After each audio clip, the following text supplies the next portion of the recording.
Aroma ടിവിയുടെ എല്ലാ മാന്യ ശ്രോതാക്കൾക്കും വേഗം വരുന്ന കർത്താവായ യേശുക്രിസ്തുവിന്റെ ധന്യതിര നാമത്തിൽ വന്ദനത്തെയും സ്വാഗതത്തെയും അറിയിക്കുന്നു. അനുഗ്രഹീതവും മനോഹരമായ നല്ല നിമിഷങ്ങൾക്കായി നല്ല ദിവസത്തിനായി ഞാൻ കർത്താവിന് സ്തോത്രം ചെയ്യുന്നു. പ്രേക്ഷകരോടൊപ്പം ഇന്ന് നമ്മൾ ക്ഷണം സ്വീകരിച്ച് ജോയിൻ ചെയ്തിരിക്കുന്ന കർത്താവിൻ്റെ വിലപ്പെട്ട ദാസൻ പാസ്റ്റർ ഷൈജു സൈമനാണ്. തൻ്റെ ജീവിതാനുഭവങ്ങൾ പ്രേക്ഷകർക്ക് അനുഗ്രഹമായി തരുന്നതിന് ശ്രദ്ധയോടെ സ്കിപ്പ് ചെയ്യാതെ അവസാനം വരെ ഈ വീഡിയോ കാണുകയും കേൾക്കുകയും ചെയ്യാം. നിങ്ങളുടെ വലിയൊരു അഭിപ്രായങ്ങളും നിർദ്ദേശങ്ങളും കമൻറ്റ് ബോക്സിൽ രേഖപ്പെടുത്താനുള്ള അവസരമുണ്ട്. അതുപോലെ തന്നെ സ്ക്രീനിൽ കാണുന്ന വാട്സപ്പ് നമ്പറിൽ നിങ്ങളുടെ വിലയേറിയ അഭിപ്രായങ്ങളും പ്രാർത്ഥനാ വിഷയങ്ങളും അറിയിച്ചാൽ ഞങ്ങൾ നിങ്ങൾക്ക് വേണ്ടി പ്രാർത്ഥിക്കാം. അതുപോലെ മറുപടി തരുന്നതായിരിക്കും. സാക്ഷ്യം പറഞ്ഞ പ്രിയപ്പെട്ടവരോടൊപ്പം എല്ലാ തിങ്കളാഴ്ചയും രാത്രി 9 മണി നടക്കുന്ന പ്രാർത്ഥനാ കൂട്ടായ്മയിൽ നിങ്ങൾക്ക് സംബന്ധിക്കാവുന്നതാണ്. നമ്മളൊരു ശ്രദ്ധയോടെ പ്രാർത്ഥനയോടെ ആയിരിക്കുമ്പോൾ കർത്താവിൻ്റെ വിലപ്പെട്ട ദാസൻ പാസ്റ്റർ ഷൈജു സൈമനെ തികഞ്ഞ സ്നേഹത്തോടും ആദരവോടുകൂടി അരോമ ടിവി പ്രേക്ഷകർക്ക് സമയം ചെലവഴിക്കുന്നതായിട്ട് ഞങ്ങൾ ക്ഷണിച്ചുകൊള്ളുന്നു. കർത്താവായ യേശുക്രിസ്തുവിന്റെ നാമത്തിൽ വന്ദനത്തെ ഞാൻ അറിയിക്കുന്നു. വിശേഷാൽ ആരോമ പ്രേക്ഷകർക്ക് കർത്താവ് യേശുക്രിസ്തുവിന്റെ നാമത്തിൽ എന്റെ വന്ദനത്തെ ഞാൻ ഈ സമയത്ത് അറിയിക്കുന്നു. എനിക്ക് ഇങ്ങനെ ഒരു പ്ലാറ്റ്ഫോമിലൂടെ കടന്നു വരാൻ അതിന് മുഖാന്തരമായി തീർന്ന പാസ്റ്റർ ദാനിയേൽ ജോൺ പാസ്റ്ററുള്ള നന്ദി കൂടെ ഞാൻ അറിയിക്കുന്നു. ഈ പ്രോഗ്രാമിനെ കുറിച്ച് കേട്ടപ്പോൾ ഞാനത് കാണുകയും എനിക്ക് വളരെ സന്തോഷമായി. കർത്താവിന്റെ വേലയ്ക്ക് വേണ്ടി, മഹത്വത്തിന് വേണ്ടി കർത്താവിന്റെ ദാസൻ ചെയ്യുന്ന ഓരോ പ്രവർത്തനങ്ങളും വളരെ അനുഗ്രഹമായി മാറുന്നു. ഒരു സാക്ഷി മറ്റൊരു സാക്ഷ്യത്തെ ഉളവാക്കുന്നു എന്ന് തിരുവചനം പറയുന്നത് പോലെ തന്നെ അനേക സാക്ഷ്യങ്ങൾ കേട്ട് പലരുടെ ജീവിതത്തിലും പല അത്ഭുതങ്ങളും പല മാറ്റങ്ങളും ഒക്കെ കേട്ടുകൊണ്ടിരിക്കുന്നു എന്ന് അറിഞ്ഞതിൽ എനിക്ക് വളരെ സന്തോഷമുണ്ട്. ഇന്ന് ഈ സമയത്ത് എനിക്ക് നിങ്ങളുടെ മുമ്പിൽ വരാൻ ദൈവം എന്നോട് കാണിച്ച എല്ലാ വിശ്വസ്തതയ്ക്കായി കൂടെ ഞാൻ നന്ദി പറയുന്നു. എസ്പെഷ്യലി എൻ്റെ പേര് ഷൈജു എന്നാണ്. എൻ്റെ സ്വദേശം തൃശ്ശൂർ ജില്ലയിൽ കുന്നുംകുളം എന്ന് പറയുന്ന സ്ഥലത്ത് ഞാൻ കുടുംബസ്ഥനാണ്. എൻ്റെ ഭാര്യയുടെ പേര് സുനിത. ഞങ്ങൾക്ക് ദൈവദാനമായി 2 കുഞ്ഞുങ്ങളെ നൽകി. മൂത്ത കുഞ്ഞ് പെൺകുഞ്ഞാണ്, 7ാം ക്ലാസ്സിൽ പഠിക്കുന്നു. രണ്ടാമത്തത് ആൺകുഞ്ഞാണ്, അവൻ 3ാം ക്ലാസ്സിൽ പഠിക്കുന്നു. ഞങ്ങൾ മുംബൈയുടെ പ്രദേശത്ത് പനവേൽ എന്ന് പറയുന്ന ദേശത്ത് കർത്താവിന്റെ വേലയോടുള്ള ബന്ധത്തിൽ ആയിരിക്കുന്നു. ദൈവം ഞങ്ങൾക്ക് 2 ചർച്ചസിന്റെ ഉത്തരവാദിത്തങ്ങൾ നൽകിയിട്ടുണ്ട്. 1 മലയാളവും 2 ഹിന്ദി. അധിക നാളൊന്നും ആയിട്ടില്ല, ഏകദേശം ഒരു 3 വർഷത്തോളമായിട്ട് ആ ചർച്ച തുടങ്ങിയിട്ട്. എന്നാൽ മുംബൈയിലേക്ക് വന്നിട്ട് ഏകദേശം 7 വർഷത്തോളം ആയി. എനിക്ക് മാതാവുണ്ട്. പിന്നെ ഞങ്ങൾ 3 മക്കളാണ്. 3 മക്കളിൽ എനിക്ക് മൂത്തത് ഒരു സഹോദരി. അവര് ഇപ്പോൾ കേരളത്തിൽ അങ്കമാലി എന്ന് പറയുന്ന സ്ഥലത്ത് ആയിരിക്കുന്നു. അളിയൻ സുശേഷ വേലക്കാരനായിരുന്നു. ഏകദേശം ഒരു 5 വർഷങ്ങൾക്ക് മുമ്പ് അദ്ദേഹം നിത്യതയിലേക്ക് ചേർക്കപ്പെട്ടു. ഇന്ന് അങ്കമാലി ടൗൺ ഷാരോൺ ചർച്ചിന്റെ അകത്ത് അവർ കൂടി വരുന്നു. അപ്പോൾ തന്നെ ആത്മീയ കാര്യങ്ങളിൽ മുന്നോട്ട് സഹോദരി പോയിക്കൊണ്ടിരിക്കുന്നു. രണ്ടാമത് ഞാനാണ്. ഞാൻ മുംബൈയിലായിരിക്കുന്നെന്ന് ഞാൻ നിങ്ങളോട് പറഞ്ഞു.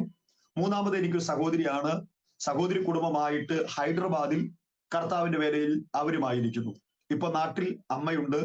പിന്നെ ഞാൻ വളർന്ന് വന്നതൊക്കെ എൻ്റെ പപ്പയുടെ വീട്ടിലാണ്. പപ്പയ്ക്ക് 4 സഹോദരിമാരാണ്. പപ്പ ഒരു ആൺകുട്ടിയാണ്. അതുപോലെ തന്നെ എൻ്റെ അമ്മയുടെ വീട്ടിൽ അമ്മയ്ക്ക് 4 സഹോദരന്മാരും അമ്മ ഒരു സഹോദരി കൂടിയാണ്. അങ്ങനെയാണ് ആ കുടുംബത്തിന്റെ പശ്ചാത്തലം മുന്നോട്ട് പോകുന്നത്.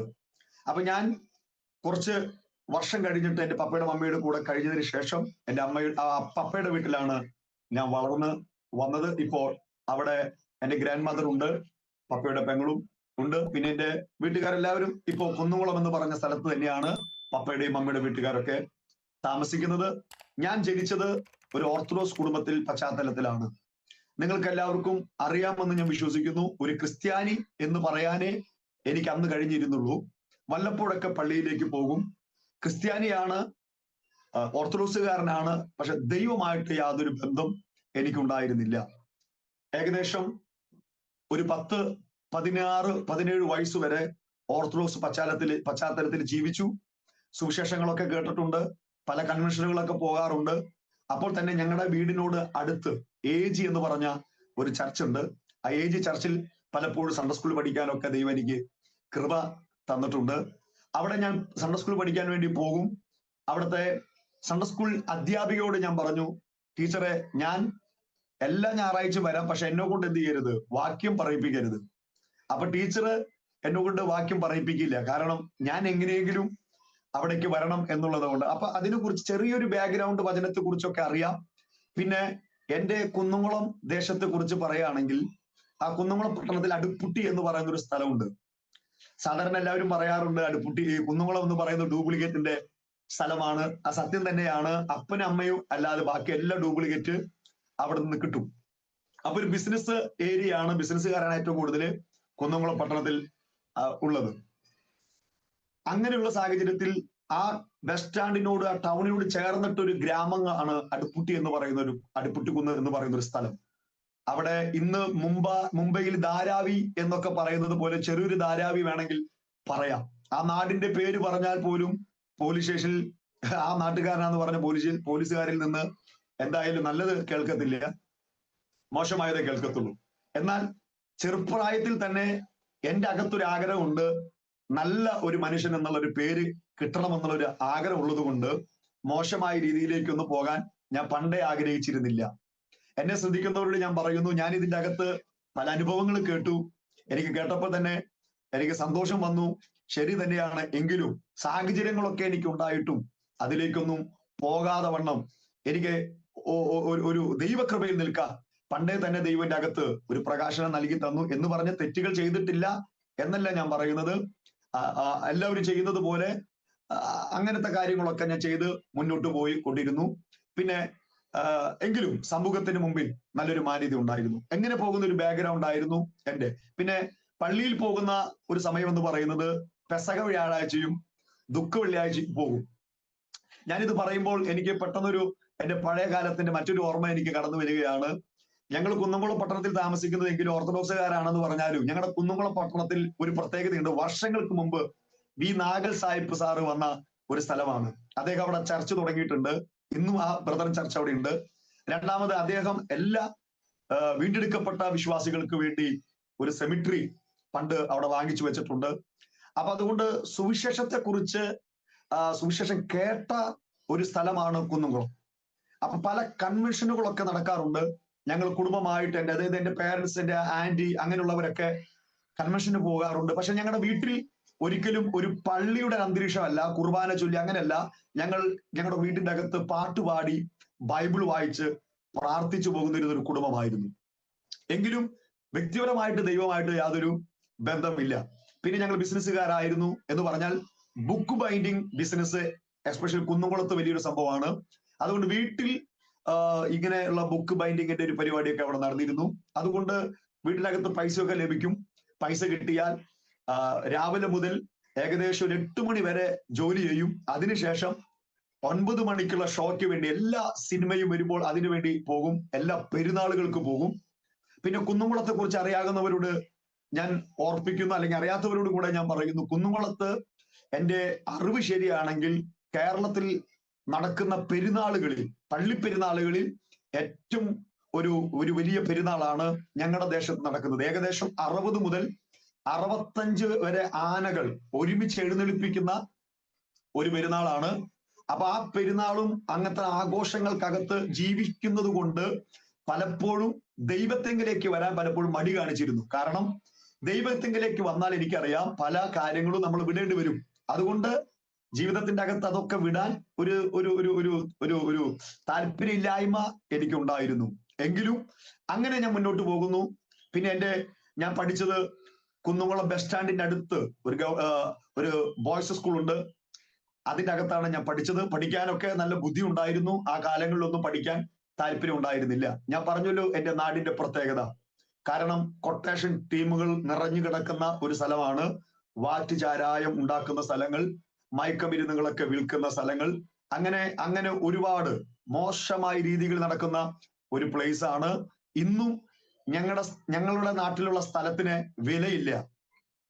ഇന്നും ഞങ്ങളുടെ നാട്ടിൽ ബസ് സ്റ്റാൻഡിനോട് ചേർന്ന് കിടക്കുന്ന സ്ഥലമാണെങ്കിലും അവിടെ ആ സ്ഥലത്തിന് മാത്രം വിലയില്ല. പലരും വാങ്ങിക്കാൻ മടിക്കുന്ന ഒരു സ്ഥലമാണ്. അത്ര മോശമായ ഒരു സ്ഥലമാണ്.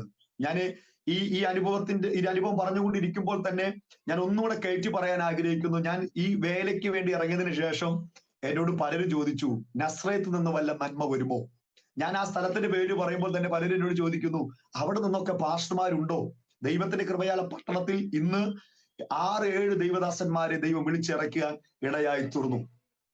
ഓക്കെ, അപ്പൊ ഞാൻ അങ്ങനത്തെ ഒരു അവസ്ഥയിലാണ് അവിടെ പഠിക്കുന്നു, മുന്നോട്ട് പോയിക്കൊണ്ടിരിക്കുന്ന ഒരു കാലഘട്ടം. ഏകദേശം ഒരു 10ാം ക്ലാസ്സിലാണ് ദൈവത്തെ ഞാൻ കണ്ടറിയുന്നത്. ഒരു 8ാം ക്ലാസ്, ഒരു 5-6 ക്ലാസ്സിലൊക്കെ 7ാം ക്ലാസ്സിലൊക്കെ പഠിക്കുന്ന സമയത്ത് ഞങ്ങളുടെ ആ ആ വില്ലേജിന്റെ അകത്ത് എന്ന് പറഞ്ഞ ആ സിറ്റിക്കകത്ത് ഒരു സീനിയർ ഗ്രൗണ്ട് എന്നാ പറയുക അതിനെ. അവിടെ ഒരു ഏജ് ഹാൾ ഉള്ളപ്പോൾ തന്നെ അവിടുന്ന് 1 കിലോമീറ്റർ മാറിയിട്ട് ഒരു പാസ്റ്റർ വരാനിടയായി തീർന്നു. അദ്ദേഹത്തിന്റെ പേര് PU ഡേവിസ്. ഇന്ന് അദ്ദേഹം ഇന്നും ജീവിച്ചിരിക്കുന്നുണ്ട്. ഇന്ന് അവിടെ ചർച്ച ഉണ്ട്. PU ഡേവിസ് എന്ന് പറഞ്ഞ പാസ്റ്ററും വൈഫും അദ്ദേഹത്തിന്റെ കൂടെ കുറച്ച് ദൈവദാസന്മാരൊക്കെ ചേർന്ന് ഇന്ന് നമ്മൾ പറയുന്നത് പോലെ മുറ്റത്തെ കൺവെൻഷൻ എന്ന് പറയുന്നത് പോലെ അന്ന് പരസ്യവും കൺവെൻഷൻ എന്ന രീതിയിലൊക്കെ ഞങ്ങളുടെ നാട്ടിൽ വന്ന് സുവിശേഷം പറയുമായിരുന്നു. അപ്പൊ ഞങ്ങളൊരു ഗ്രാമാന്തരീക്ഷം ആയതുകൊണ്ട് പലരും വീടുകളിൽ ഇരുന്നത് കേൾക്കും, പലരും മുറ്റത്തിരുന്നത് കേൾക്കും. പിന്നെ അവിടെ ഏജ് ചർച്ചുള്ളത് കൊണ്ടും സുവിശേഷം കേട്ട പട്ടണമായതുകൊണ്ടും പാസ്റ്റർമാരോടൊക്കെ ഞങ്ങൾക്ക് പണ്ടേ തന്നെ ബഹുമാനമായിരുന്നു. ഞങ്ങൾക്ക് മാത്രമല്ല എല്ലാവർക്കും ഭയങ്കര ബഹുമാനമുള്ള ഒരു സ്ഥലമാണ്. ഇന്നും ആ സ്ഥലത്തിൽ ആര് വന്ന് പ്രവർത്തിച്ചാലും ആരതിനെതിരെ പറയത്തില്ല. അങ്ങനെ ഒരു അനുഗ്രഹിക്കപ്പെട്ട ഒരു സ്ഥലം കൂടിയാണ് ഞങ്ങളുടെ സ്ഥലം. പ്രത്യേകിച്ച് കുന്നംകുളത്ത് ഏതെങ്കിലും ദൈവദാസന്മാർ വന്ന ആ പട്ടണം വിട്ടുപോകാൻ ആർക്കും താല്പര്യമില്ല. കാരണം അവിടുത്തെ ആളുകൾ പള്ളിക്കാരാണെന്ന് പറഞ്ഞാലും ഹിന്ദുക്കളാണെന്ന് പറഞ്ഞാലും അവരെല്ലാവരും ദൈവദാസന്മാരെ മാനിക്കുന്നതും സ്നേഹിക്കുന്നതുമായ ഒരു സ്ഥലത്താണ്.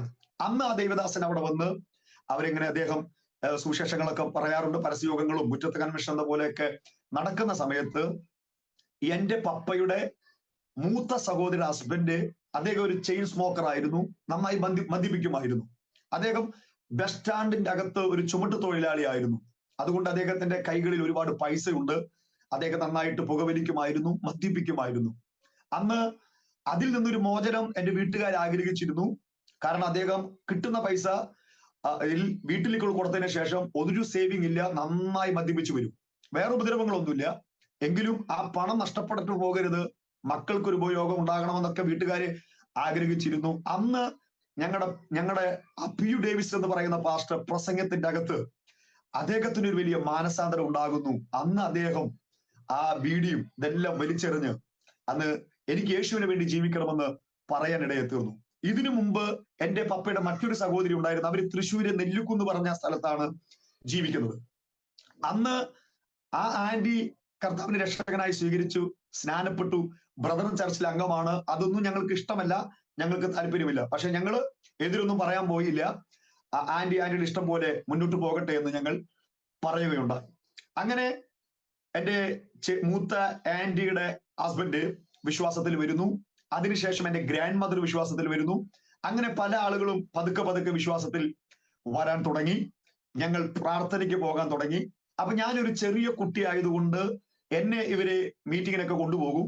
ഏകദേശം ഒരു 8ാം ക്ലാസ് പഠിക്കുന്ന സമയത്ത് ഞങ്ങളുടെ ചർച്ചിന്റെ അകത്ത്, ഞാൻ അന്ന് വിശ്വാസിയല്ല, എന്റെ അമ്മ വിശ്വാസിയല്ല, എന്റെ സഹോദരി ഒന്നും വിശ്വാസിയല്ല. പക്ഷെ എന്റെ ഗ്രാൻഡ് മദർ വിശ്വാസിയാണ്.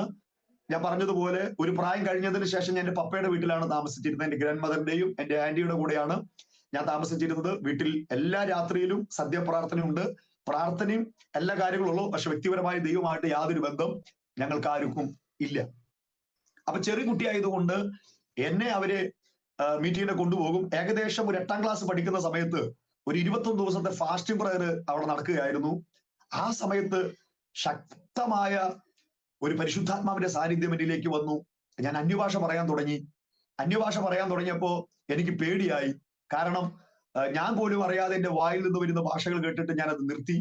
പിന്നീട് ദൈവമായിട്ടുള്ള ബന്ധമില്ലാത്തത് കൊണ്ട് അത് എന്നിൽ നിന്ന് പതുക്കെ പതുക്കെ നിന്നുപോയി എന്ന് പറഞ്ഞാൽ ഞാനത് പറയാതെയായി. പിന്നീട് വീണ്ടും പഴയതിൽ പോലെ തന്നെ പോയി.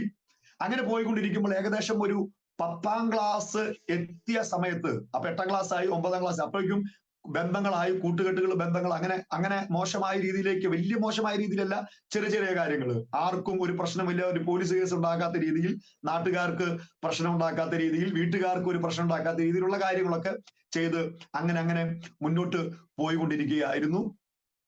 അങ്ങനെ മുന്നോട്ട് പോകുന്ന സമയത്ത് എന്റെ ജീവിതത്തിന്റെ അകത്ത് ഉണ്ടായ പല കാര്യങ്ങളുടെ അകത്ത് എനിക്ക് മറക്കാൻ പറ്റാത്ത ഒരു കാര്യമുണ്ട്. അതെന്റെ പാസ്റ്ററുടെ ഒരു കാര്യമാണ്. ഞാന് എല്ലാ സൺഡേയിലും, മിക്ക സൺഡേകളിലും പ്രാർത്ഥനയ്ക്ക് പോകും, സഭായോഗത്തിന് പോകും. അപ്പൊ തന്നെ ഈ പെസഹ വ്യാഴാഴ്ചയും ദുഃഖ വെള്ളിയാഴ്ചയും ഞങ്ങൾ പള്ളിയിൽ പോകും. പള്ളിയിൽ പോകുന്ന എന്തിനൊന്നുമല്ല, ഏറ്റവും കൂടുതൽ കൂട്ടുകാരുള്ളത് പള്ളിയിലാണ്. ഇവിടെ കൂട്ടുകാരൊന്നുമില്ല.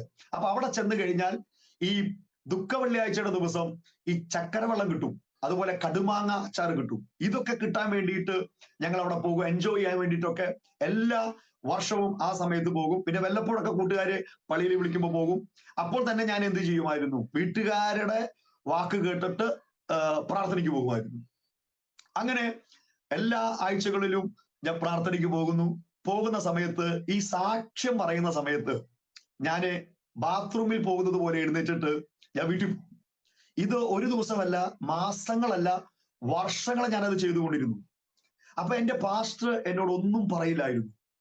അപ്പൊ എന്റെ വീട്ടുകാർ എപ്പോഴും എന്നോട് പറയും, അങ്ങനെ ചെയ്യരുത്, മോശമായ കാര്യമാണ്, പ്രാർത്ഥനയ്ക്ക് വന്നാൽ അത് അവസാനം വരെ നിൽക്കണം. അപ്പൊ പാസ്റ്റർ അതിനെ കുറിച്ച് ഒന്നും പറഞ്ഞില്ല. ഞാൻ ആ പാസ്റ്റർ ഓർക്കുകയാണ് ഈ സമയത്ത്. അദ്ദേഹം അന്ന് എന്നോട് പറയാതിരുന്നതിന്റെ കാരണം അതിനെ ഞാൻ ദൈവത്തെ സ്തോത്രം ചെയ്യുക. ഞാൻ ഇന്ന് ശുശ്രൂഷയിലായിരിക്കുമ്പോൾ ആ ദൈവദാസിൽ നിന്ന് ഒരുപാട് കാര്യങ്ങൾ ഞാൻ പഠിച്ചിട്ടുണ്ട്. അങ്ങനെ ഈ സാക്ഷ്യം പറയുന്ന സമയത്ത് പതുക്കെ എഴുന്നേറ്റിട്ട് ഞാൻ സൈക്കിൾ എടുത്തിട്ട് വേഗം തന്നെ പോകും. അപ്പൊ ഒരു കിലോമീറ്റർ ദൂരെയാണ് വീടും ചർച്ചും. അങ്ങനെ വർഷങ്ങൾ അങ്ങനെ മുന്നോട്ട് പോയി. പാസ്റ്റർ ഒന്നും പറയാറില്ല എന്നോട്. വീട്ടിൽ വരും, എന്നോട് സംസാരിക്കും, ഞാനും പാസ്റ്ററോട് സംസാരിക്കും. പാസ്റ്റർ ഇതിനെ കുറിച്ചിട്ട് ഒന്നും എന്നോട് പറയാറില്ല. അങ്ങനെ മുന്നോട്ട് പോകുന്ന സമയത്ത് ഞങ്ങളുടെ ഒരു 97 ഞാൻ 10ാം ക്ലാസ് പഠിച്ചുകൊണ്ടിരിക്കുന്നത്. ആ സമയത്ത് ഞങ്ങളുടെ നാട്ടിൽ ഒരു ജംബോ സർക്കസ് എന്ന് പറയുന്ന സർക്കസ് വന്നു. അന്നുണ്ടായ കാര്യം, ഈ ടിക്കറ്റ് ചീന്തിയിട്ട് ആ ടിക്കറ്റിന്റെ ബാക്കി ഭാഗം അവരൊരു കച്ചടയിൽ കൊണ്ടിടും. അവിടെ നിന്ന് ഞങ്ങളെപ്പോലത്തെ ചെറിയ പിള്ളേർ, അന്ന് എനിക്ക് 10ാം ക്ലാസ് പഠിക്കുന്നുണ്ട്, ഏകദേശം 16 വയസ്സ്, ഒരു 16 വയസ്സുണ്ട്. 15 വയസ്സാണ് സാധാരണ, എന്നാലും എനിക്ക് അന്നത്തെ വയസ്സ് 16 അങ്ങനെ ഞങ്ങൾ കുറച്ചു പേര് ആ മുറിച്ച ടിക്കറ്റ് ഒക്കെ കൊണ്ടുവന്ന് ഒട്ടിച്ചിട്ട് അവിടെയുള്ള എന്നെക്കാളും മുതിർന്ന ചേട്ടന്മാരുടെ കയ്യിലേക്ക് അത് കൊടുത്തിട്ട് ബ്ലാക്കിൽ വിൽക്കാൻ തുടങ്ങി. അങ്ങനെ ആ ജംബോ സർക്കസിന്റെ അകത്ത് ഭയങ്കര ക്രൗഡ് കയറി വരുന്നത് കൊണ്ട് കൗണ്ടറിൽ ടിക്കറ്റ് പോയിട്ടില്ല, പക്ഷെ ഹൗസ്ഫുള്ളായി. അപ്പൊ ഇത് അറിഞ്ഞപ്പോൾ അവർക്കൊരു ഡൗട്ട് വന്നു. കാരണം ഇത്ര സീറ്റിന്റെ കപ്പാസിറ്റിക്കുള്ള ടിക്കറ്റ് ഇതുവരെ എന്ത് ചെയ്തിട്ടില്ല, വിറ്റിട്ടില്ല. എന്നാൽ ടിക്കറ്റൊക്കെ ആയിട്ടാണ് ആൾക്കാർ വന്നുള്ളത്. അങ്ങനെ ഒരു വിഷയം വന്നപ്പോ ആ സർക്കസ് മാനേജര് ഇതെന്താന്ന് അന്വേഷിച്ച് നോക്കിയപ്പോഴാണ്, ടിക്കറ്റ് പരിശോധിച്ചപ്പോഴാണ് നോക്കിയാണ് പല ടിക്കറ്റുകളും എന്ത് ചെയ്തിരിക്കുകയാണ്, ഇത് ഒട്ടിച്ചിരിക്കുകയാണെന്ന്.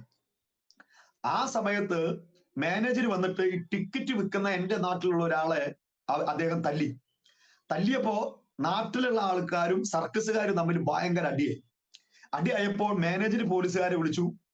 പോലീസുകാര് ജീപ്പ് എടുത്ത് വന്നപ്പോൾ നാട്ടിലുള്ള പല സഹോദരന്മാർ എന്ന് പറഞ്ഞ ചേട്ടന്മാരും എന്നെ പോലത്തെ ആ പ്രായത്തിൽ നിൽക്കുന്ന എല്ലാവരും അവിടെ നിന്ന് മുങ്ങാൻ ഇടയായി തീർന്നു. അപ്പൊ ഞാൻ പറഞ്ഞുവല്ലോ, ഞാൻ ആ സമയത്തൊക്കെ ഇടയ്ക്കിടയ്ക്ക് പള്ളിയിൽ പോകുന്നുണ്ട്, ചർച്ചിൽ പോകുന്നുണ്ട്, പള്ളിയിലും പോകുന്നുണ്ട്, പൂർണ്ണ വിശ്വാസിയാണെന്നൊന്നും ഇല്ല. ഇങ്ങനെ ന്യൂട്രല്, നമ്മുടെ ഭാഷ പറഞ്ഞ ന്യൂട്രൽ ഇങ്ങനെ പോയിക്കൊണ്ടിരിക്കുന്ന ഒരു സമയം. അങ്ങനെ ഈ സംഭവം ഉണ്ടായതിനു ശേഷം നാട്ടിലുള്ള പല ഒരു 18-ന് മേലെയുള്ള ചേട്ടന്മാർ, ഞങ്ങൾ ചേട്ടന്മാർ എന്ന് വിളിക്കുക ഞങ്ങളുടെ നാട്ടില്, അങ്ങനെയുള്ളവരൊക്കെ പലരും നാട്ടിൽ നിന്ന് ഒന്ന് മാറി നിൽക്കാൻ തുടങ്ങി. കാരണം പലരും അന്വേഷിച്ച് പോലീസുകാർ വരാൻ തുടങ്ങി.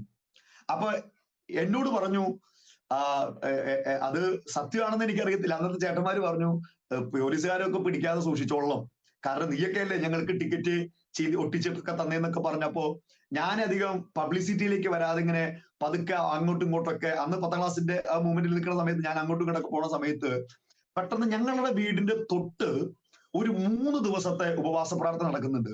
3 ദൈവദാസന്മാർ വന്നിട്ടുണ്ട്. ആരാണെന്നുള്ളത് ഇന്ന് എനിക്ക് അറിയത്തില്ല.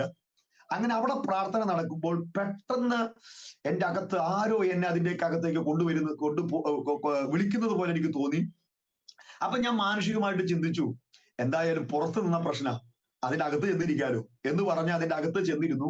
അന്ന് ശക്തമായ പരിശുദ്ധാത്മാവിന്റെ സാന്നിധ്യം എന്റെ മേലേക്ക് വരാൻ തുടങ്ങി. ഞാൻ കുറെ നേരം കരഞ്ഞു. ദൈവം എന്നെ കുറെ വെളിപ്പാടുകളൊക്കെ കാണിച്ചു തന്നു. അങ്ങനെ പല കാര്യങ്ങളും ദൈവം എന്നെ കാണിച്ചു തന്നു. അന്നത്തെ മീറ്റിംഗ് കഴിഞ്ഞതിന് ശേഷം എന്റെ ജീവിതത്തിന്റെ അകത്ത് ഒരു വലിയ മാറ്റം സംഭവിച്ചു. പിന്നെ എനിക്ക് പഴയ കാര്യങ്ങളിലേക്കൊന്നും പോകാൻ പറ്റുന്നില്ല. എനിക്ക് എന്റെ പഴയ സ്നേഹിതന്മാരുടെ അടുക്കിലേക്ക് ചെല്ലാൻ പറ്റുന്നില്ല. ഞാൻ ചെയ്തുകൊണ്ടിരുന്ന ചെറിയ ചെറിയ പാപങ്ങളിലേക്കൊന്നും എനിക്ക് പോകാൻ പറ്റുന്നില്ല. കാരണം എന്റെ അകത്ത് ആരോ വന്ന് ഇരിക്കുന്നത് പോലെ എനിക്ക് ഫീൽ ചെയ്യാൻ തുടങ്ങി. അങ്ങനെ ഞാൻ വീട്ടിൽ ചെന്നിട്ട് വീട്ടുകാരോട് പറഞ്ഞു, എനിക്ക് സ്നാനപ്പെടണമെന്ന് പറഞ്ഞു. ഈ സ്നാനപ്പെടണം എന്ന് പറയുന്ന സമയത്ത് എന്റെ പപ്പ അന്ന് ജീവിച്ചിരിക്കുന്നുണ്ട്.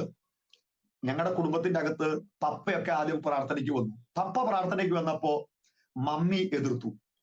മമ്മി പ്രാർത്ഥനയ്ക്ക് പോയപ്പോ പപ്പ എതിർത്തില്ല, പപ്പ പ്രാർത്ഥനയ്ക്ക് വരാതെയായി.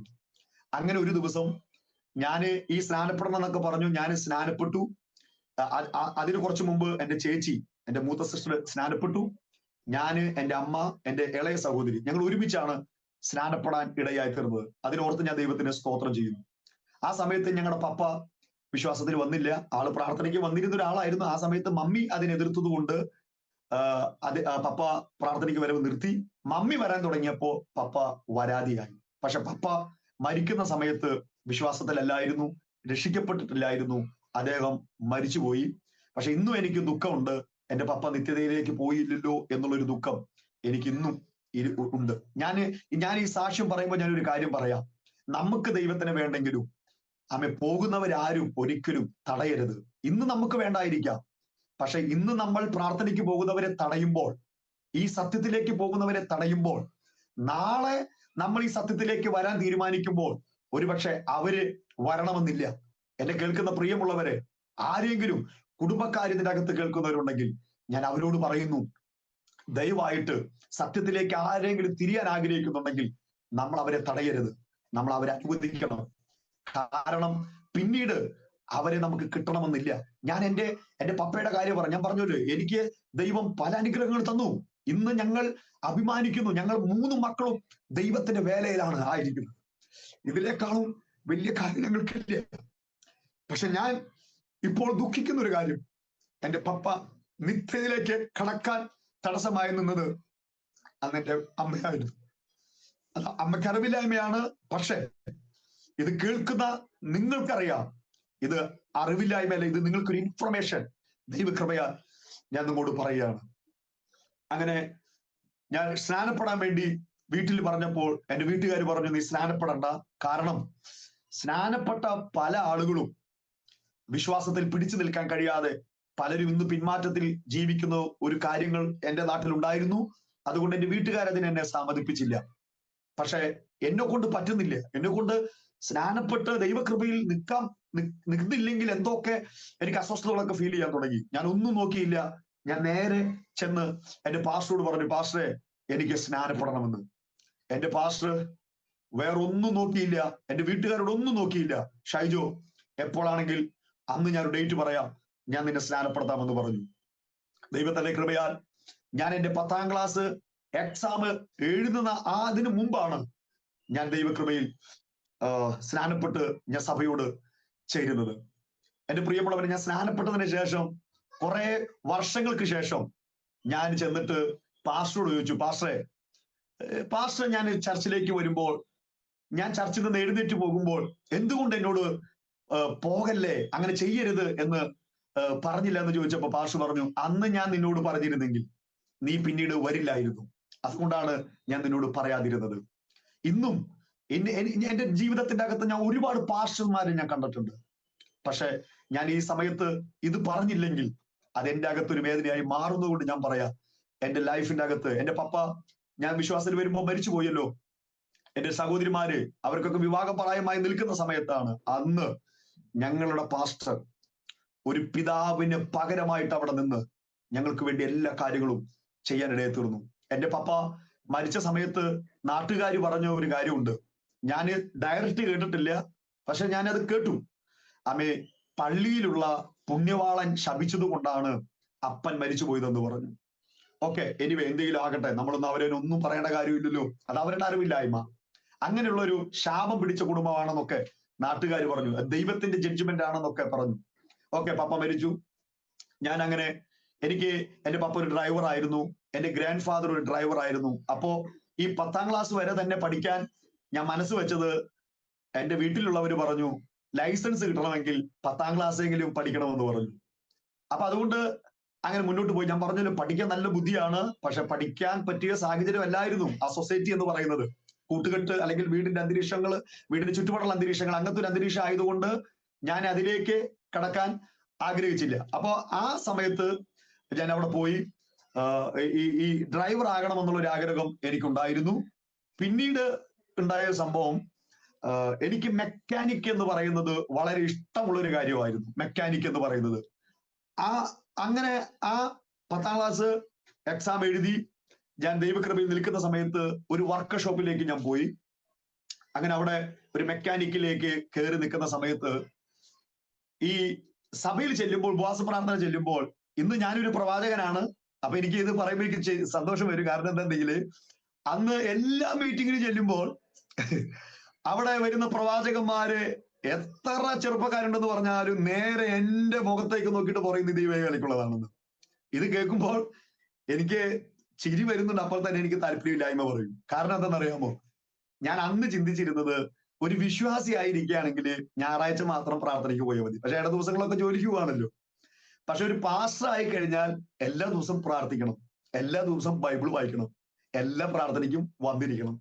അതുകൊണ്ട് ദൈവവേല ചെയ്യാൻ എനിക്ക് ആഗ്രഹമില്ല. ഞാൻ ദൈവത്തോട് പറഞ്ഞു, കർത്താവേ, ഞാനൊരു കാര്യം ചെയ്യാം, നല്ല വിശ്വാസിയായിട്ട് ജീവിച്ചോളാം, കിട്ടുന്നതിൽ നന്മയൊക്കെ ഞാൻ തന്നോളാം, എന്നെ ഒഴിവാക്കാൻ പറഞ്ഞു. പക്ഷെ ദൈവം അതിനൊന്നും പെട്ടെന്ന് ഉത്തരം തന്നില്ല. അങ്ങനെ ഒരു ഏകദേശം ഒരു വർഷം ആകുന്ന സമയത്ത് ഇങ്ങനെ ദൈവാത്മാവിനെ റിപ്പീറ്റ് ചെയ്തുകൊണ്ടിരിക്കുക, ഇങ്ങനെ വീണ്ടും വീണ്ടും വീണ്ടും റിപ്പീറ്റ്. അപ്പൊ ഞാൻ ഈ കാരണം പറഞ്ഞല്ലോ, എനിക്ക് താല്പര്യമില്ലാത്ത കാരണം. അങ്ങനെ ഈ ജോലി ചെയ്യുന്ന സമയത്ത് എന്റെ തൊട്ട് ഒരു വർക്ക് ഷോപ്പ് ഉണ്ട്. അവിടെ അദ്ദേഹം എന്റെ പപ്പയുടെ സുഹൃത്തായിരുന്നു.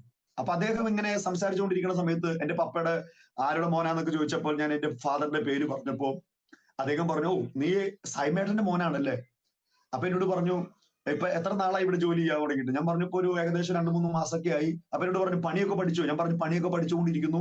അപ്പൊ അദ്ദേഹം എന്നോട് ചോദിച്ചു, അപ്പൊ അതിനിടയിൽ ഞാൻ പറഞ്ഞിങ്ങനെ ഒരു ദൈവവേലയ്ക്കൊക്കെ ഇറങ്ങണം എന്നൊക്കെ ഒരു താല്പര്യമുണ്ട് എന്ന് പറഞ്ഞപ്പോ അദ്ദേഹം ഒരു ഹിന്ദുവാണ്. അദ്ദേഹത്തിന് ഇതിനെ കുറിച്ചിട്ടൊന്നും വലിയ അറിവൊന്നുമില്ല. അദ്ദേഹം എന്നോട് പറഞ്ഞു, ഷൈജോ, മണ്ടത്തരങ്ങളൊന്നും കാണിക്കരുത്. കാരണം നിനക്ക് 2 സഹോദരിമാരാണ്, പപ്പയാണെങ്കിൽ ഇല്ല. ഇനി നീയാണ് കുടുംബത്തിന്റെ നാഥൻ. നിന്റെ 2 സഹോദരിമാരെ വിവാഹം കഴിച്ചു കൊടുക്കേണ്ടത് നീയാണ്. നിന്റെ ഉത്തരവാദിത്തത്തിന്റെ ഇടയിൽ നീ ഈ ദൈവം പരിപാടി എന്ന് പറഞ്ഞിട്ട് മുന്നോട്ട് പോയത്. നീ പള്ളിയിൽ പൊക്കോ, കുഴപ്പമൊന്നുമില്ല, പക്ഷെ നീ നല്ല ജോലിക്ക് കയറി അതും കൂടെ നോക്കിക്കോളോ, മണ്ടത്തരങ്ങളൊന്നും കാണിക്കരുത് എന്ന് പറഞ്ഞു എന്നോട്. പക്ഷെ അന്ന് ചെറുപ്പമായതുകൊണ്ട് ഞാൻ അതിനൊന്നും എന്ത് ചെയ്തില്ല, വലിയ വിലയായിട്ട് അതിന് വലിയ വിലയൊക്കെ എടുത്തില്ല. ഇന്ന് ഞാൻ അഭിമാനത്തോടെ പറയട്ടെ, അന്ന് അവരുടെ വാക്ക് കേൾക്കാതെ ഈ ദൈവത്തിന് വേണ്ടി നിന്നതുകൊണ്ട് എന്റെ 2 സഹോദരിമാരുടെ വിവാഹം ദൈവം തക്ക സമയത്ത് അത് നടത്തി കൊടുക്കാൻ ഇടയായി തീർന്നു. അത് മാത്രമല്ല, അവര് വിവാഹം കഴിച്ചത് 2 ദൈവദാസന്മാരെയാണ്. അവരിന്ന് സന്തോഷത്തോടെ ഇന്ന് ജീവിക്കുന്നു. ദൈവം അവരുടെ തലമുറകളെ അനുഗ്രഹിച്ചു കൊണ്ടിരിക്കുന്നു. ഇന്ന് ഞാൻ നാട്ടിലേക്ക് ചെല്ലുമ്പോൾ പലരും എന്നോട് പറയും, നീ സൈമന്റെ ചെക്കനാ അല്ലേ, നന്നായി പോയില്ലോ എന്ന്. ഞാൻ പറഞ്ഞു, തുടങ്ങിയിട്ടുള്ളൂ, ദൈവം തുടക്കം ഇട്ടിട്ടുള്ളൂ എന്ന് ഞാൻ ഇന്നും പറയാറുണ്ട്. എന്റെ പപ്പയുടെ വീട്ടിലേക്ക് ഞാൻ ജസ്റ്റ് ഒന്ന് ഞാൻ പപ്പയുടെ വീട്ടുകാരിൽ പറയാം. പപ്പയുടെ പപ്പ ഗ്രാൻഡ് ഫാദറിന്റെ വീട്ടിൽ 4 ആമക്കളാ, അല്ല 5 ആമക്കളാണ്, 5 ആമക്കളാ. ആ 5 ആമക്കളിന്റെ അകത്ത് 3 കുടുംബം ഇന്ന് നശിച്ചു പോയി. നശിച്ചു എന്ന് പറയുമ്പോൾ അതിന് ഞാൻ നെക്സ്റ്റ് ജനറേഷൻ ഇല്ല. പലരും ഇന്നും വിശ്വാസത്തിലില്ലാതെ മദ്യപിച്ചും അതുപോലെ ലോകപ്രകാരമായി ജീവിച്ചിട്ട് എല്ലാം തകർന്നുകൊണ്ടിരിക്കുകയാണ്. അതിന്റെ അകത്ത് നിന്ന് എന്റെ ഗ്രാൻഡ് ഫാദറിന്റെ അവരുടെ കൊച്ചുമോനായ ഞാൻ വിശ്വാസത്തിൽ വന്നു, ഞങ്ങളുടെ കുടുംബം വിശ്വാസത്തിൽ വന്നു, ഞങ്ങൾ ഇന്ന് ദൈവകൃപയിൽ നിൽക്കുന്നു. വേറൊരു കുടുംബം അതുപോലെ വിശ്വാസത്തിൽ ഒരു ബ്രദർ അതിലേക്ക് വന്നിട്ടുണ്ട്. ബാക്കി എല്ലാ കുടുംബങ്ങളും തകർന്നുകൊണ്ടിരിക്കുകയാണ്. ഞാൻ പറഞ്ഞത് ഇത്രയേ ഉള്ളൂ. ഞാൻ ഇന്ന് ദൈവത്തെ നോക്കി സ്തോത്രം പറയുന്നതിന്റെ ഒറ്റ കാരണം, ദൈവത്തെ ഞങ്ങൾ അറിഞ്ഞില്ലെങ്കിൽ എന്റെ കുടുംബവും ഇതേപോലെ തകർന്നു പോകുമായിരുന്നു. അങ്ങനെ ഞാൻ ഈ വർക്ക് ഷോപ്പിലേക്ക് പോയിക്കൊണ്ടിരിക്കുന്ന സമയത്ത് ദൈവത്തിന്റെ ആത്മാവിനോട് ശക്തമായിട്ട് ഓരോ ദിവസം ഇങ്ങനെ സംസാരിച്ചുകൊണ്ടിരുന്നു. ഞാൻ അതിനെ റിജക്ട് ചെയ്തുകൊണ്ടിരുന്നു. ഒരു ദിവസം പെട്ടെന്ന് ഞാൻ അവിടെ എന്റെ വർക്ക് ഷോപ്പിന്റെ അകത്ത് വീണു. എന്റെ കൈ ഒടിഞ്ഞു. കൈ ഒടിഞ്ഞ സമയത്ത് ദൈവത്തിന്റെ ആത്മാവിനോട് പറഞ്ഞു, ഇതെന്റെ ഒരു വാണിംഗ് ആണ്. ഞാനല്ല കൈ ഒടിച്ചത്, ദൈവം കൈ ഒടിക്കത്തൊന്നുമില്ല, ഞാൻ പറയാണ്, ഇത് എന്റെ ഒരു വാണിംഗ് ആണ്, നിന്റെ സമയമായെന്ന് പറഞ്ഞു. ആ സമയത്ത് കുന്നംകുളം ടൗണിൽ ഹാളിൽ വലിയൊരു ക്രൂസൈഡ് നടക്കുന്നുണ്ട്. ബ്രദർ സുരേഷ് ബാബു പാസ്റ്ററാണ് അന്ന് അവിടെ ശുശ്രൂഷിക്കുന്നത്. അന്ന് ആ മീറ്റിങ്ങിലൊക്കെ അറ്റൻഡ് ചെയ്യാൻ എനിക്ക് കഴിഞ്ഞതിന്റെ കാരണം ഇത്രയേ ഉള്ളൂ, എന്റെ കൈ ഒടിഞ്ഞതുകൊണ്ട് ഞാൻ ജോലിക്ക് പോകുന്നില്ല, ഞാൻ വീട്ടിലായതുകൊണ്ട് ആ മീറ്റിംഗിൽ അറ്റൻഡ് ചെയ്തു. അന്ന് എന്റെ ജീവിതത്തിന്റെ അകത്ത് എനിക്കൊരു ശുശ്രൂഷകനാകണം, ദൈവത്തിന് വേണ്ടി ശക്തമായി പ്രയോജനപ്പെടണം എന്നതൊക്കെ എന്റെ അകത്ത് ശക്തമായ ഒരു നിയോഗം വന്നത് ബ്രദർ സുരേഷ് ബാബുവിന്റെ പ്രസംഗമായിരുന്നു. അന്ന് ഒരുപാട് സഹോദരന്മാർ പറഞ്ഞു, ഞങ്ങൾക്ക് ദൈവവേല ചെയ്യണമെന്ന് പറഞ്ഞ് ഒരുപാട് സഹോദരന്മാർ മുന്നോട്ട് വന്ന ഒരു സീസൺ ആയിരുന്ന 97. അന്ന് ശക്തമായി ദൈവം ഉപയോഗിച്ചുകൊണ്ടിരിക്കുന്നു. സുരേഷ് ബാബു പാസ്റ്ററെ ഉപയോഗിച്ചുകൊണ്ടിരിക്കുന്നു, ഇന്നും ഉപയോഗിച്ചുകൊണ്ടിരിക്കുന്നു. ഞാൻ അദ്ദേഹത്തിനോർത്ത് ഈ സമയത്ത് ദൈവത്തിനെ സ്തോത്രം ചെയ്യുകയാണ്. അങ്ങനെ ഞാന് വീണ്ടും ഒരു തീരുമാനം എടുത്തു, ദൈവവേല ചെയ്യണം എന്നൊക്കെ തീരുമാനം എടുത്തു. പക്ഷെ ഈ കൺവെൻഷന്റെ അന്തരീക്ഷം കഴിഞ്ഞോട് കൂടിയിട്ട് വീണ്ടും പതുക്കെ മനസ്സ് ഒന്ന് മാറാൻ തുടങ്ങി. അങ്ങനെ ഇരിക്കുമ്പോൾ ഒരു ദിവസം രാത്രിയിൽ പെട്ടെന്ന് ലൈറ്റ് പോയി. ഞാൻ വർക്ക് ഷോപ്പിലാണ്, ഏകദേശം ഒരു 8-8:30 ആയി. ആ സമയത്ത് പെട്ടെന്ന് എന്റെ കാലിന്റെ മീതെ ശക്തമായ ഒരു വേദന വന്നു. തള്ളവിരലിന്റെ മീതെ ഒരു ഭയങ്കരമായ ഒരു വേദന വന്നു. വേദന വന്നപ്പോൾ എനിക്ക് മനസ്സിലായി എന്തോ എന്നെ കടിച്ചിട്ടുണ്ട്. എന്റെ വായിൽ അറിയാതെ ഞാൻ പറഞ്ഞു, അയ്യോ എന്നെ പാമ്പ് കടിച്ചു എന്ന് പറഞ്ഞു. അപ്പൊ കറണ്ട് പോയ സമയത്താണ് അങ്ങനെ ആ ഒരു ചെറിയ മഴ ചാറുന്നുണ്ടായിരുന്നു.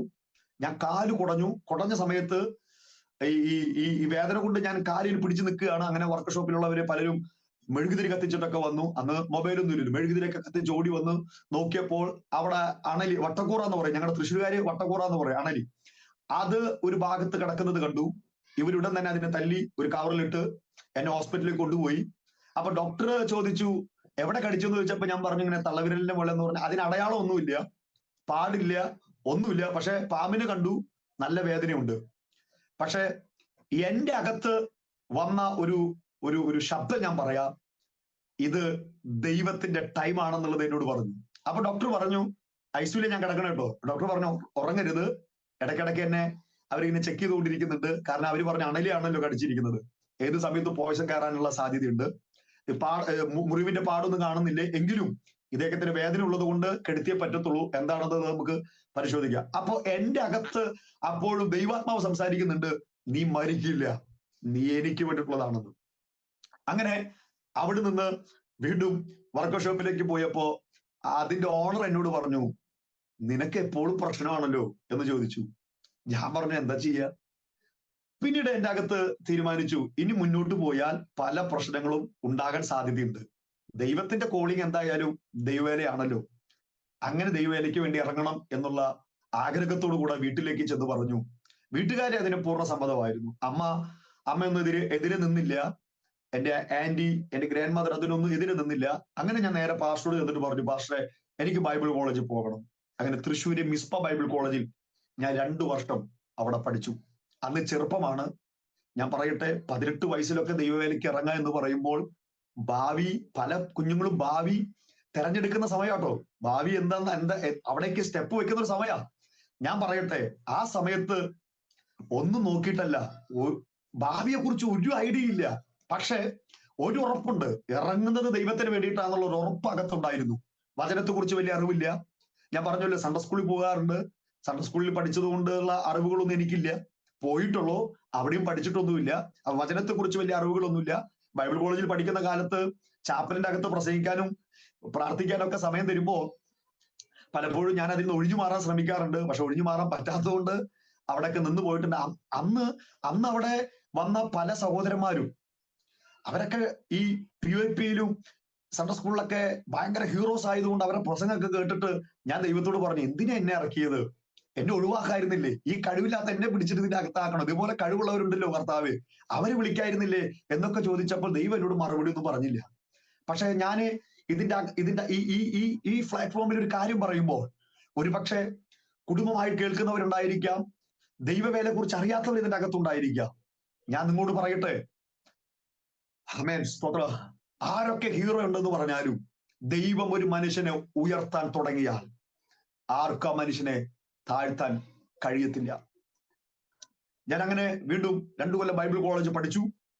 പഠനം കഴിഞ്ഞ് ഞാൻ വേലയിലേക്ക് ഇറങ്ങി. അങ്ങനെ എൻ്റെ അകത്തൊരു ആഗ്രഹം ഉണ്ടായി, ഒറീസ എന്ന് പറഞ്ഞ ദേശത്ത് കർത്താവിന്റെ വേല ചെയ്യണം.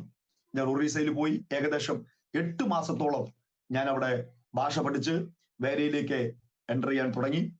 ആ സമയത്തായിരുന്നു പരിശുദ്ധാത്മാവോട് പറഞ്ഞത്, തിരിച്ചു വരണം, നിന്റെ മേൽ കടക്കുന്ന വിളി എന്ന് പറയുന്നത് ഇപ്പോൾ ഗ്രാമത്തിലല്ല, നീ ടൗണിലോട്ട് വരാൻ പറഞ്ഞു. അങ്ങനെയാണ് ഞാൻ തിരിച്ചു വരുന്നത്. ഞാൻ ഈ തിരിച്ചു വരുന്ന സമയത്തുണ്ടായ ഒരു കാര്യം കൂടെ പറയാം. നാളുകളിൽ എൻ്റെ അമ്മ അത് കേൾക്കാം.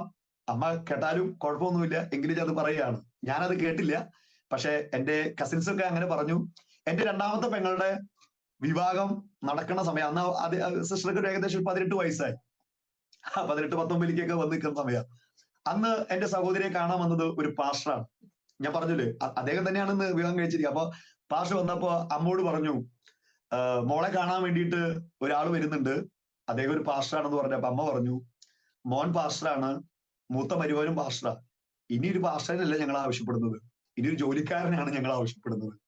ഇന്ന് എന്റെ അമ്മയ്ക്ക് അഭിമാനത്തോടെ പറയാം, അമ്മേ ഞാന് അന്ന് മണ്ടത്തരമാണ് പറഞ്ഞത്, ഇന്ന് എന്റെ അമ്മ അഭിമാനമുള്ള ഒരു വ്യക്തിയായിട്ട് അമ്മയ്ക്ക് പറയാൻ കഴിയും. കാരണം ഒരു അമ്മയുടെ മക്കൾ 3 പേരാണെങ്കിലും 2 പേരാണെങ്കിലും 4 പേരാണെങ്കിലും അവർ 3 പേരും ദൈവത്തിന് വേണ്ടി പ്രയോജനപ്പെടുന്നുണ്ടെന്ന് പറയുന്നതിനേക്കാൾ വലിയത് ഈ ലോകത്തിൽ എന്തുണ്ട്? ഇതിനേക്കാൾ വലിയതൊന്നുമില്ല. ഞാന് ഈ കാര്യം പറയുമ്പോൾ തന്നെ ഞാൻ പറഞ്ഞില്ല, എനിക്ക് 2 മക്കളുണ്ട്. ഈ 2 മക്കളോട് ഞാൻ പറയുന്ന ഒരു കാര്യമുണ്ട്, നിങ്ങൾ ഈ ലോകത്തിൽ ഏറ്റവും വലിയ അനുഗ്രഹിക്കപ്പെട്ടവരാ. കാരണം നിങ്ങളുടെ പപ്പ ആദ്യത്തെ ജനറേഷനാ, ഫസ്റ്റ് ജനറേഷന് ഞങ്ങളുടെ ബാക്കിൽ ഒരു പെന്റക്കോസ്റ്റോ ഒരു ദൈവമായിട്ടുള്ള ഒരു ഇല്ലാത്തൊരു കുടുംബമാ ഞങ്ങള്. ഞാൻ എന്റെ മക്കളോട് പറഞ്ഞു, മക്കളെ അപ്പൻ ഫസ്റ്റ് ജനറേഷനാണ്, എന്നിട്ട് ദൈവം ഒന്നുമില്ലായ്മയിൽ നിന്ന് പപ്പയെ എത്രത്തോളം ഉയർത്തിയെങ്കിൽ എന്റെ മക്കളോട് ഞാൻ പറഞ്ഞു, വിശ്വസ്തയോടെ ദൈവത്തെ സേവിച്ച് സ്നേഹിച്ച് മുന്നോട്ട് വന്നാൽ നിങ്ങൾ ഉയർത്തുന്നത് എത്രത്തോളമാണെന്നൊന്നും എനിക്ക് പറയാൻ കഴിയത്തില്ലെന്ന് ഞാൻ പറഞ്ഞു വന്നൊരു സാരി ഇത്രയാണ്. എന്റെ അമ്മ അത് അങ്ങനെ പറഞ്ഞിരുന്നെങ്കിലും ഇന്ന് എന്റെ അമ്മയ്ക്ക് അഭിമാനത്തോട് പറയാം, ഇതിനേക്കാളും വലിയതൊന്നും എന്റെ ജീവിതത്തിൽ ഇല്ല എന്ന്. കാരണം എന്റെ നാട്ടിൽ ഇന്ന് പല മാതാപിതാക്കൾ അവിടെ തലമുറകൾക്ക് വേണ്ടി കരയുമ്പോൾ എന്റെ അമ്മയ്ക്ക് തലമുറകളെ നോക്കി കരയേണ്ട ഒരു അവസ്ഥ ഇപ്പോൾ ഇല്ല. കാരണം എന്താണ്? എന്റെ അമ്മയെ മാനിച്ചൊരു ദൈവമുണ്ട്. ഇന്ന് ഈ സാക്ഷ്യം കേൾക്കുന്നവരോട് ഞാൻ പറയാം, കരയുന്ന മാതാവേ, തലമുറകൾക്ക് വേണ്ടി ആരെങ്കിലും കരയുന്നുണ്ടെങ്കിൽ ഞാൻ അവരോട് പറയുന്നു, നിങ്ങളുടെ വിലാപത്തെ അത് വ്യർത്ഥമായി പോകത്തില്ല. നിങ്ങളുടെ തലമുറ ഉയർത്താൻ ഈ ദൈവത്തിന് കഴിയുമെന്ന് ഞാനിപ്പോൾ നിങ്ങളോട് ഷെയർ ചെയ്യുകയാണ്. അങ്ങനെ ഞാന് ഒറീസയിൽ നിന്ന് തിരിച്ചു വന്നു. പിന്നീട് ഇന്ത്യയുടെ പല ഭാഗങ്ങളിലും കർത്താവിന്റെ വേലയോടുള്ള ബന്ധത്തിൽ ആയിരുന്നു. അങ്ങനെ ആയിരിക്കുമ്പോഴാണ് എന്റെ ദൈവം ശക്തമായി പ്രവചനാത്മാവിലൊക്കെ എന്നെ ഉപയോഗിക്കാൻ തുടങ്ങി. ദൈവം പല മേഖലകളിലേക്ക് എന്നെ കൊണ്ടുപോയി. അങ്ങനെ ഇരിക്കുന്ന സമയത്ത് ദൈവാത്മാവിനോട് പറഞ്ഞു, ഗോവയിലെ ഒരു കൊല്ലം ബൈബിൾ കോളേജ് പഠിക്കാൻ പറഞ്ഞു. ഞാൻ ബൈബിൾ കോളേജ് പഠിക്കാൻ പോയി. അതിനുശേഷം ഞാൻ വീണ്ടും നാട്ടിലേക്ക് വന്നു. പിന്നെ 2011 എന്റെ വിവാഹം നടക്കുന്നു. അതിനുശേഷം ദൈവം വീണ്ടും എന്നോട് പറഞ്ഞു, ബോംബെയിലോട്ട് പോകണമെന്ന് പറഞ്ഞു. ഞങ്ങള് ബോംബെയിലോട്ട് കടന്നു വന്നു. ഞങ്ങളിപ്പോ കുടുംബമായിട്ട് കർത്താവിന്റെ വേലയിൽ ഈ മുംബൈയുടെ പ്രദേശത്ത് ഞങ്ങളായിരിക്കുന്നു. അപ്പൊ ദൈവവേലയ്ക്ക് വന്നതിന് ശേഷം ഒരുപാട് പ്രതിസന്ധികൾ, അത് പറയേണ്ട കാര്യമില്ല, വേലയിൽ നിൽക്കുന്ന എല്ലാവർക്കും അറിയാം, ഒരുപാട് പ്രതിസന്ധികളൊക്കെ ഉണ്ടായി. പക്ഷെ വിളിച്ച ദൈവം അന്നും ഞങ്ങളെ കൈവിട്ടില്ല. ഇന്ന് എനിക്ക് നാട്ടിൽ ചെന്നാൽ എന്റെ നാട്ടിൽ ഒരു വലിയ മാന്യത എനിക്ക് തരാറുണ്ട്. ഞാന് ഈ സാക്ഷ്യം പറയാൻ വരുന്നതിന് മുമ്പ് എന്റെ നാട്ടിൽ നിന്ന് ഒരു കൗൺസിലർ, BJP കൗൺസിലറുടെ ഭാര്യ എന്നെ വിളിച്ചു, എനിക്ക് വേണ്ടി പ്രാർത്ഥിക്കണമെന്ന്. അങ്ങനെ ദൈവം ദേശത്ത് ഇന്ന് മാനിച്ചുകൊണ്ടിരിക്കുന്നു. ഞങ്ങളുടെ കുന്നുകുളം പ്രദേശത്ത് ശക്തമായ ഉണർവുകൾ നടന്നുകൊണ്ടിരിക്കുന്നു. ഇന്ന് ഞാൻ കുന്നുകുളത്തുകാരനാന്ന് പറഞ്ഞാൽ പല ആളുകളും എന്നോട് പറയുന്ന ഒരു കാര്യമുണ്ട്, കുന്നുകുളത്ത് നിന്നൊക്കെ ഇങ്ങനെ ഈ അടുപ്പുട്ടി കുന്നത്ത് നിന്നൊക്കെ ഇത്ര വലിയ മാറ്റങ്ങളൊക്കെ സംഭവിച്ചോ എന്ന് ചോദിക്കുമ്പോൾ ഞാൻ ഇതിന്റെ അകത്തൊരു കാര്യം പറയാം. കുന്നുകുളത്തിന് വേണ്ടി പ്രാർത്ഥിച്ച ഒരുപാട് ദൈവമക്കൾ ഉണ്ടായിരുന്നു. അതുപോലെ തന്നെ അടുപ്പുട്ടിക്ക് വേണ്ടി പ്രാർത്ഥിച്ച ഒരുപാട് ദൈവമക്കൾ ഉണ്ടായിരുന്നു. അവിടെയൊക്കെ പ്രാർത്ഥനയുടെ ഫലമാണ് ഞങ്ങളെപ്പോലുള്ള പലരും ഇന്ന് ദൈവവേലയ്ക്ക് വേണ്ടി ഇറങ്ങിത്തിരിച്ച് ദൈവകൃപയിൽ നിൽക്കാൻ ഇടയാത്തീർന്നത്. ഞാനിത് പറയട്ടെ, ഒരു ഓർത്തഡോക്സ് കുടുംബത്തിൽ ആയിരിക്കുമ്പോൾ തന്നെ എനിക്ക് ദൈവമായിട്ട് വ്യക്തിപരമായിട്ടൊരു ബന്ധം ഉണ്ടായിരുന്നില്ല. പക്ഷെ ഇന്ന് എനിക്കറിയാം എന്റെ ദൈവം ആരാണെന്നും എന്റെ ദൈവത്തിനോട് കൂടെ ജീവിക്കാൻ എനിക്ക് എങ്ങനെ കഴിയുന്നു എന്നൊക്കെ എനിക്കത് പറയാൻ കഴിയും. ഇന്ന് ഞങ്ങൾ സന്തോഷത്തിലാണ് ഞങ്ങൾ ജീവിക്കുന്നത്. കാരണം എന്റെ മക്കൾ സമാധാനത്തോടെ കിടന്നുറങ്ങുന്നു. കാരണം എന്താ? അവരുടെ പപ്പ പാസ്റ്ററാണ്, ദൈവ പൈതലാണ്, ദൈവത്തിന്റെ ദാസനാണ്. അതുകൊണ്ട് എന്റെ പപ്പ മോശമായതൊന്നും ചെയ്യത്തില്ല എന്നുള്ള ധൈര്യം എന്റെ മക്കൾക്കുണ്ട്. 2, ഞങ്ങളുടെ വീട്ടിൽ എപ്പോഴും ഒരു പ്രാർത്ഥനയുടെ അന്തരീക്ഷമുണ്ട്. ഇപ്പോ ഞങ്ങളിവിടെ വന്നു, ഏകദേശം 7 വർഷത്തോളമായി ഞങ്ങളുടെ മുംബൈയുടെ പ്രദേശത്തായിരിക്കുന്നു. ദൈവം ഞങ്ങൾക്ക് 2 സഭകൾ ദൈവം ഞങ്ങൾക്ക് തന്നു. ചെറിയ സഭയാണ്. ഒരു ഹിന്ദി വർഷിപ്പുണ്ട്, ഒരു മലയാളം വർഷിപ്പുണ്ട്. അത് വളരെ അനുഗ്രഹത്തോടു കൂടെ തന്നെ ഞങ്ങൾ മുന്നോട്ട് അത് നടത്തിക്കൊണ്ടിരിക്കുന്നു. പല അത്ഭുതങ്ങളും ദൈവ ജീവിതത്തിൽ ചെയ്തുകൊണ്ടിരിക്കുന്നു. ആമേൻ. അതിനായി ഞാൻ ദൈവത്തിനെ സ്തോത്രം ചെയ്യുന്നു. വിശേഷാൽ ഇങ്ങനെ ഒരു ഒരു ഒരു ഒരു പ്ലാറ്റ്ഫോമിലേക്ക് കടന്നു വന്ന് എന്റെ സാക്ഷ്യങ്ങൾ പറയാൻ ദൈവം എനിക്ക് കൃപ നൽകിയതിനായി, അവസരങ്ങൾ നൽകിയതിനായി ഞാൻ ദൈവത്തിന് നന്ദി പറയുന്നു. അതിന് മുഖാന്തരമായി ദൈവം ഉപയോഗിച്ച പ്രിയ ഡാനിയൽ ജോൺ പാസ്റ്ററെ ഓർത്തിട്ടും ഞാൻ ദൈവത്തിന് നന്ദി പറയുന്നു. എന്നെ പാസ്റ്ററെ പരിചയപ്പെടുത്തിയ എൽദോ പാസ്റ്ററാണ്. അദ്ദേഹത്തിന് ഓർത്ത് ഞാൻ ദൈവത്തിന് സ്തോത്രം പറയുകയാണ്. പല കാര്യങ്ങളും ഇതിന്റെ അകത്തൊക്കെ പറയാനുണ്ടെങ്കിലും ഞാൻ അതിന്റെ അകത്തു നിന്നുള്ള മെയിൻ ഒരു കാര്യം പറഞ്ഞതാണ്. ഇന്ന് ഞാൻ വലിയ സന്തോഷത്തിലാണ്. കാരണം ദൈവത്തിന്റെ വചനം ചുമക്കാൻ, അത് ഷെയർ ചെയ്യാൻ ദൈവം എന്നെ ഉപയോഗിച്ചു കൊണ്ടിരിക്കുന്നു. വരും കാലങ്ങളിൽ ഞാൻ ആഗ്രഹിക്കുന്നു എന്റെ തലമുറകളെയും ആ വഴിയിലൂടെ കൊണ്ടുവരണമെന്ന് ഞാൻ ആഗ്രഹിക്കുന്നു. അതുപോലെ തന്നെ ഞങ്ങൾ കുടുംബമായി എന്റെ സിസ്റ്റർമാരും എല്ലാവരും ഇപ്പോൾ ദൈവകൃപയിൽ നിൽക്കുന്നു. ഓർക്കുമ്പോൾ ആമേൻ, ഞങ്ങൾക്ക് വേണ്ടി പ്രാർത്ഥിക്കണം. നിങ്ങൾക്ക് വേണ്ടി പ്രാർത്ഥിക്കാം. ഒരു നിമിഷം നമുക്ക് പ്രാർത്ഥിക്കാം. Praise the Lord. നല്ലവനായ ദൈവമേ, ഈ നല്ല സമയത്തിനായി നന്ദി പറയുന്നു. ഈ സാക്ഷ്യം കേട്ട എല്ലാ ദൈവമക്കൾക്ക് വേണ്ടി ഞാൻ പ്രാർത്ഥിക്കുന്നു. ഞങ്ങളുടെ ജീവിതത്തിൽ ഞങ്ങൾ പ്രതീക്ഷിച്ചതൊന്നുമല്ലല്ലോ സംഭവിച്ചുകൊണ്ടിരിക്കുന്നത്. ലോകസ്ഥാപനത്തിന് മുമ്പ് ഞങ്ങളെ കണ്ട ദൈവം വിവിധമായ ഇടങ്ങളിൽ നിന്ന് ഞങ്ങളെ വിളിച്ച് വേർതിരിച്ചു കൊണ്ടിരിക്കുന്നു. കർത്താവെ, ഞങ്ങൾ ക്രിസ്ത്യാനികളാണ്, അല്ലാത്തവരാണ്. പക്ഷെ ജീവനുള്ള ദൈവം ആരാണെന്നൊന്നും ഞങ്ങൾക്ക് അറിഞ്ഞുകൂടാ. എന്നാൽ ജീവനുള്ള ദൈവത്തെ അറിയാൻ എനിക്ക് ഭാഗ്യം ലഭിച്ചു. ഇതിനകത്തിരിക്കുന്ന പലർക്കും ഭാഗ്യം ലഭിച്ചു. അങ്ങനെ ഒരു അവസരം ലഭിക്കാത്തവർക്ക് വേണ്ടി കൂടെ ഈ സമയത്ത് ഞങ്ങൾ പ്രാർത്ഥിക്കുന്നു. ദൈവം അവരോട് സംസാരിക്കണമേ. വിവിധമായ പ്രശ്നത്തിലൂടെ പോകുന്ന വ്യക്തികളുണ്ട്, അവരെല്ലാവരും ആശ്വസിപ്പിക്കണമേ. ആമേ. കർത്താവെ, ഞാനിപ്പോൾ ഇതിന്റെ അകത്ത് പ്രാർത്ഥിക്കുമ്പോൾ ദൈവവേലയ്ക്ക് വേണ്ടി ഇറങ്ങാൻ ആഗ്രഹിക്കുന്നവരുണ്ടെങ്കിൽ ദൈവം അവരെയും ഈ ദിവസങ്ങളിൽ അവരോട് ദൈവം സംസാരിക്കണമേ. ഈ മഹത്വകരമായ വേലയ്ക്കകത്ത് അനേക മാതാപിതാക്കളുടെ തലമുറകളെ ദൈവം വിളിച്ചു വേർതിരിക്കണമേ. ആമേൻ. അവരുടെ മക്കൾ വരും കാലങ്ങളിൽ ദൈവത്തിന് വേണ്ടി പ്രയോജനപ്പെടുന്ന തലമുറകളായി മാറുവാൻ ഞാൻ യേശുവിന്റെ നാമത്തിൽ പ്രാർത്ഥിക്കുന്നു. ഇത്രത്തോളം ദൈവം ഞങ്ങളെ സഹായിച്ചു, ഇത്രത്തോളം ഞങ്ങളെ ബലപ്പെടുത്തി. അതിനായി ഞങ്ങൾ നന്ദി പറയുന്നു. എല്ലാ മഹത്വവും മാനവും പുകഴ്ചയും ഞങ്ങൾ കർത്താവിന് തരുന്നു, യേശു ക്രിസ്തുവിന്റെ നാമത്തിൽ തന്നെ. ആമേൻ. ഇങ്ങനൊരു അവസരം നൽകി തന്ന പാസ്റ്റർ ഡാനിയൽ ജോണിനോടുള്ള പ്രത്യേകമായ നന്ദി ഞാൻ അറിയിക്കുന്നു. God bless U. Amen. Thank you കർത്താവിന്റെ ദാസൻ ഷൈജു സൈമൺ. എത്രത്തോളം സമയം ദൈവം നടത്തിയതായ അനുഗ്രഹീതമായ ജീവിതാനുഭവങ്ങൾ ദൈവനാമ മഹത്വത്തിന് വേണ്ടി അരോമ TV പ്രേക്ഷകരോടൊപ്പം പങ്കുവയ്ക്കുവാൻ കർത്താവ് കൃപ ചെയ്തത് ഓർത്ത് ഞാൻ ദൈവത്തിന് മഹത്വം കരയേറ്റുന്നു. കുന്നംകുളത്ത് നിന്ന് ഒരു നാമധേയ കുടുംബത്തിൽ, ക്രൈസ്തവ പാരമ്പര്യത്തിൽ ജനിച്ച് വളർത്തപ്പെട്ടു എങ്കിലും അതിനേക്കാൾ ഉപരിയായി കർത്താവായ യേശു ക്രിസ്തുവിനെ കണ്ടുമുട്ടുവാനിടയായി തീർന്ന ജീവിതാനുഭവങ്ങൾ ദൈവനാമ മഹത്വത്തിന് വേണ്ടി പ്രേക്ഷകരോടൊപ്പം പങ്കുവയ്ക്കുവാൻ കർത്താവ് സഹായിച്ചത് ഓർത്ത് ദൈവത്തിന് സ്തോത്രം ചെയ്യുന്നു. സമയം വേർതിരിച്ച ദൈവപ്രത്തിനോടും പ്രിയപ്പെട്ടവരുള്ളതായ നന്ദി, സ്നേഹം, കടപ്പാട് അറിയിക്കുന്നു. കർത്താവ് ധാരാളമായി അനുഗ്രഹിക്കുമാറാകട്ടെ. പ്രേക്ഷകർക്ക് ഈ സാക്ഷ്യം ഒരു അനുഗ്രഹമായി തീർന്നു എന്ന് ഞങ്ങൾ വിശ്വസിക്കുകയാണ്. നിങ്ങളുടെ പ്രിയപ്പെട്ടവർക്ക്, സുഹൃത്തുക്കൾ കൂടി ഷെയർ ചെയ്ത് കൊടുക്കുക. വലിയൊരു അഭിപ്രായങ്ങളും നിർദ്ദേശങ്ങളും കമൻറ്റ് ബോക്സിൽ രേഖപ്പെടുത്താൻ മറക്കരുത്. നിങ്ങളുടെ പ്രാർത്ഥനാ വിഷയങ്ങൾ സ്ക്രീനിൽ കാണുന്ന വാട്സപ്പ് നമ്പറിൽ ഞങ്ങളെ അറിയിച്ചാൽ ഞങ്ങൾ നിങ്ങൾക്ക് വേണ്ടി പ്രാർത്ഥിക്കുന്നു. സാക്ഷ്യം പറഞ്ഞ പ്രിയപ്പെട്ടവരോടൊപ്പം തിങ്കളാഴ്ച തോറും വൈകുന്നേരങ്ങളിൽ 9 മണി മുതൽ നടക്കുന്ന പ്രാർത്ഥനാ കൂട്ടായ്മയിലും നിങ്ങൾക്ക് പങ്കെടുക്കാവുന്നതാണ്. അടുത്ത അനുഗ്രഹിക്കപ്പെട്ട സാക്ഷ്യവും വചനചിന്തയുമായി നാം വീണ്ടും കൂടി കാണുമ്പോഴേയും എല്ലാ പ്രിയപ്പെട്ടവർക്കും good bye. God bless you all. Amen. ഓർമ്മയുടെ മനോരഥത്തിൽ മായാത്ത ഓർമ്മയ്ക്കായി അരോമ മാട്രിമോണിയിൽ നിന്നും ജീവിത പങ്കാളിയെ കണ്ടെത്തൂ. നിങ്ങൾ ഒരു ക്രിസ്തീയ ജീവിത പങ്കാളിയെ അന്വേഷിക്കുകയാണോ?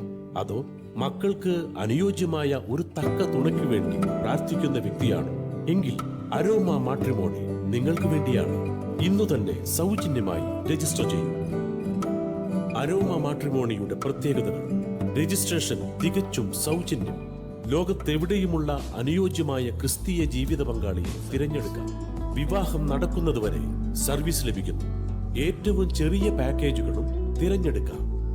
അരോമ മാട്രിമോണി നിങ്ങൾക്കായി ഒരുക്കുന്നു വിവാഹം പരമാനന്ദം. Email aroma matrimony2020@gmail.com.